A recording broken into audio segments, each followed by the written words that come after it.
Salut tout le monde! Donc aujourd'hui, je vous accueille dans mon univers de travail, dans l'endroit où je passe la majeure partie de mon temps, 7 jours, non 5 jours sur 7, dans la salle de jeu de la garderie. En fait, c'est le local où je passe mes journées avec les enfants dans mon sous-sol.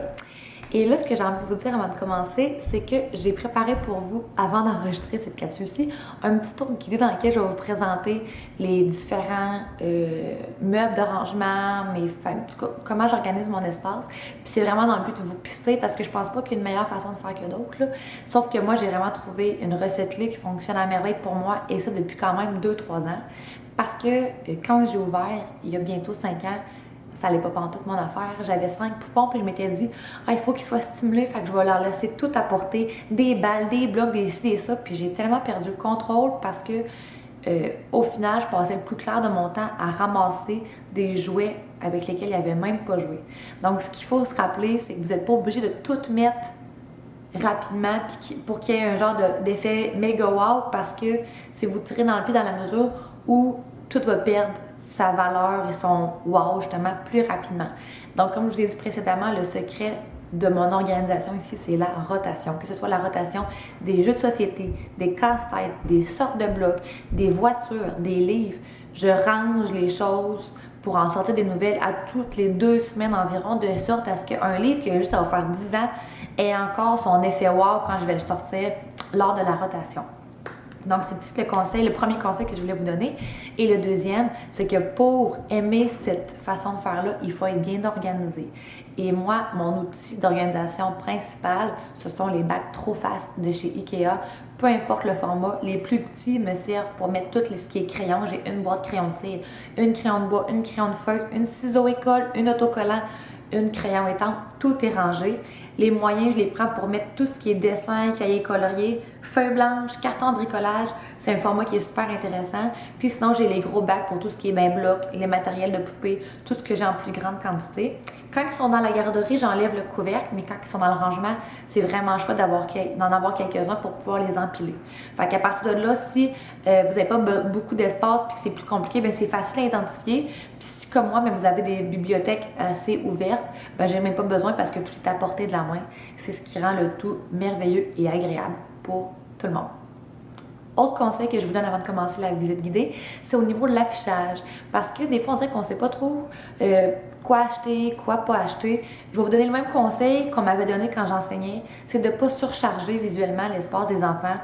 Vous le savez, on est en mode minimalisme, on épure au maximum. Et c'est ce que j'ai fait aussi, vous voyez. Il y a quelques trucs. Les 2 trucs au mur là, c'est vraiment des trucs qu'on utilise dans nos routines du matin.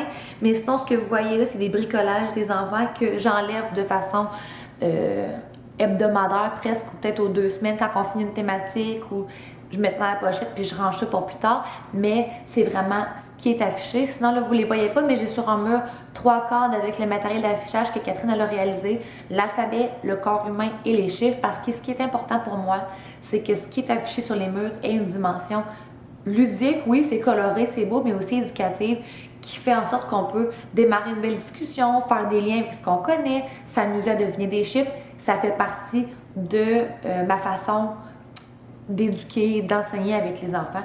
Fait que c'est ce que j'ai gardé de façon minimale en affichage.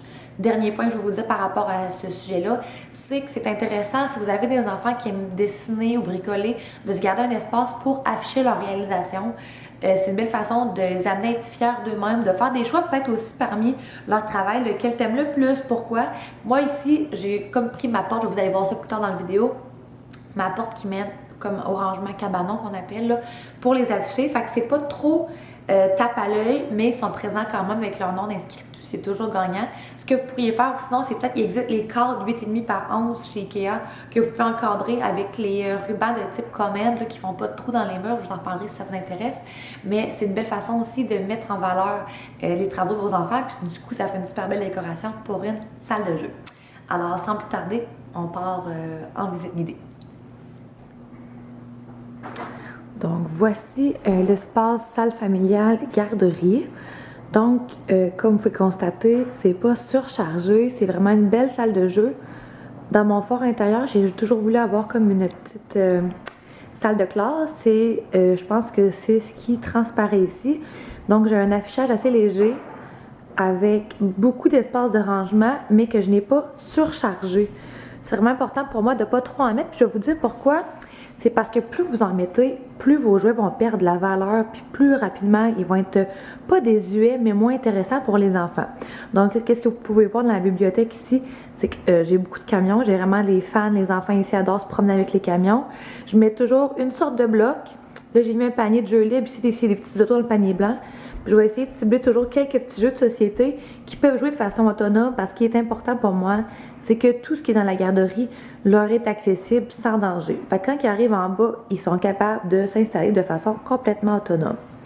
Alors ici, vous avez la petite table qui vient de chez Ikea. C'est vraiment la moins chère, mais sérieux, c'est vraiment elle qui fait la job.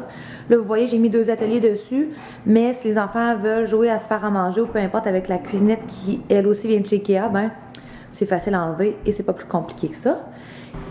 Donc ici, c'est la pochette. J'en ai déjà parlé dans d'autres vidéos, là, mais je trouve ça vraiment le fun. Si vous avez des enfants qui aiment dessiner, faire des petits bricolages, il y en a des moins grands. Moi, j'ai pris une 6 pochettes parce que j'ai 6 enfants, mais sachez que c'est possible dans moins de quantité. Si vous laissez vos enfants dessiner en bas, ben, c'est une belle façon de les laisser se ranger de façon autonome, puis c'est tellement important qu'ils apprennent à se responsabiliser à ce niveau-là. Donc, si je continue ici, c'est nos affichages de Saint-Pierre-Marie-Loup. Et là, j'ai envie de vous dire... Oh, pardon, focus. J'ai pas beaucoup d'affichages, mais ce que j'ai mis, j'ai choisi des trucs plus éducatifs qui signifient quelque chose pour les enfants. Comme regardez ici, j'ai mon tableau de l'alphabet comme ça quand on joue avec les mots. Le tableau de l'ami du jour.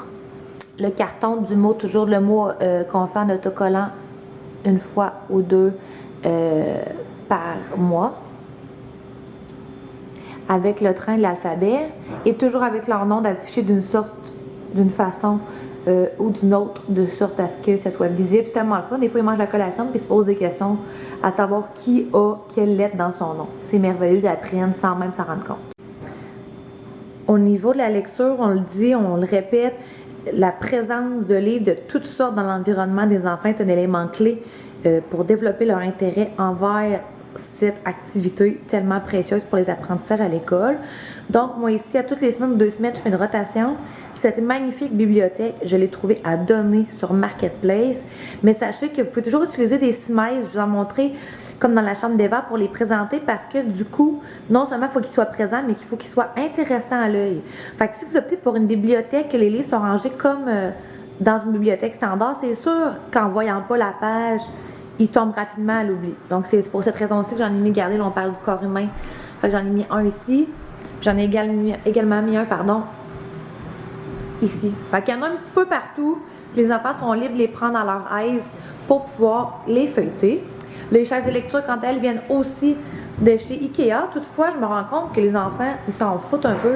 Ils vont s'installer à la table, ils vont s'installer dans le divan. Ils n'ont pas vraiment de préférence, mais je les trouvais trop belles.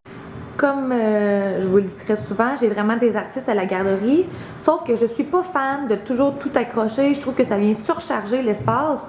Donc, ce que vous voyez sur les murs ici, c'est vraiment des réalisations que j'ai faites avec les enfants, que ce soit les bonhommes, les squelettes, les petites mains.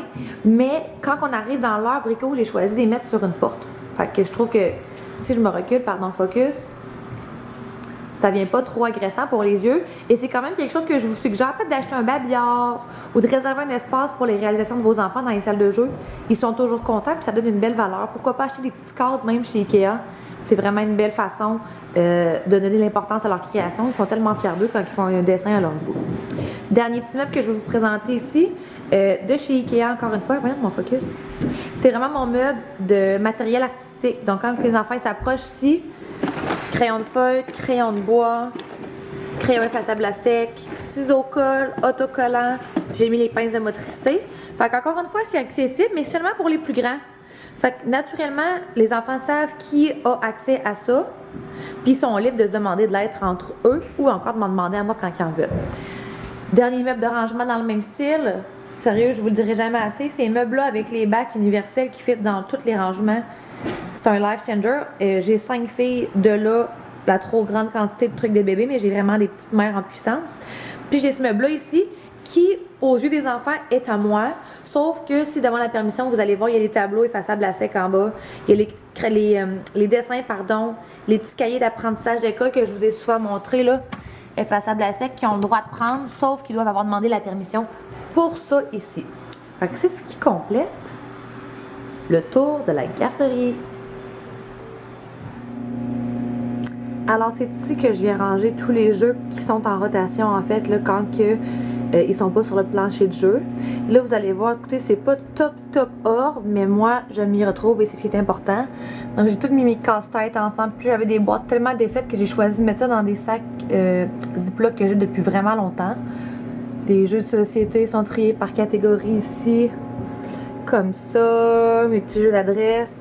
Puis là, ici, on rentre vraiment marionnettes, les billes, toutes mes sortes de blocs. Les bacs de chez Ikea font vraiment la job avec des couvercles, c'est merveilleux. Mes plus gros jeux que je garde pour mes poupons en rotation, la peinture, la pâte à modeler.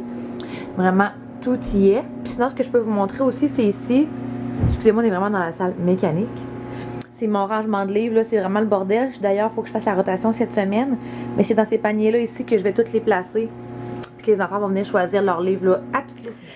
Qui conclut la capsule concernant l'organisation, l'aménagement d'une salle de jeu. Donc, si jamais vous avez des questions, vous n'hésitez jamais à m'écrire et sinon, je vous remercie de nous avoir écoutés. N'oubliez pas de vous abonner à nos pages et de faire un petit pouce en dessous de la vidéo. Merci, bonne journée!